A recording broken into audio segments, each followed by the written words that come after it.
এবং দেখো মাছের ঝাল কিন্তু হয়ে গেছে, এবার এটা নামিয়ে নেব। দেখো নামিয়ে নি।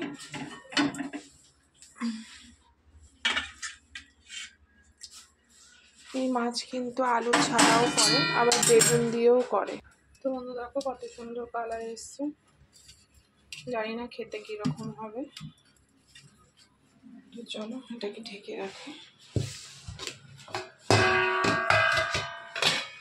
এর মধ্যে একটা লঙ্কা রেখেছি, লঙ্কাটা নষ্ট কেন করবো বলো। এবার বাঁধাকপিটা বসিয়ে দেবো। তো এই জিরে আর লঙ্কা ফোড়ন দিলাম, গোটা জিরে দিয়ে দিয়েছি, আর নেই ঢপে।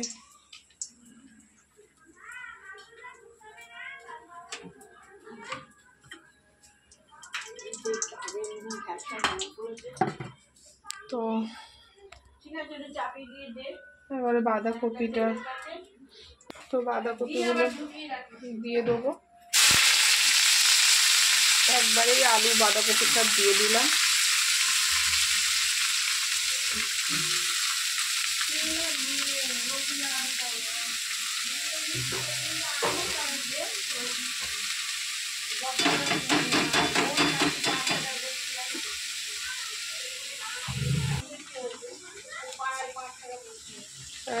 সব দিয়ে দিই একবারে, দিয়ে ঢাকা দিয়ে দিই, পরে আবার ই করবো।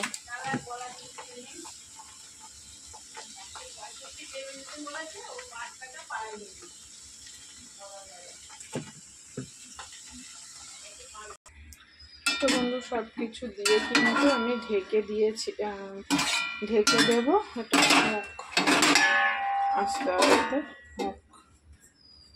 তো চলো আস্তে আস্তে তোমাদেরকে বড় ব্লগ দেওয়ার চেষ্টা করব আমি। চলো।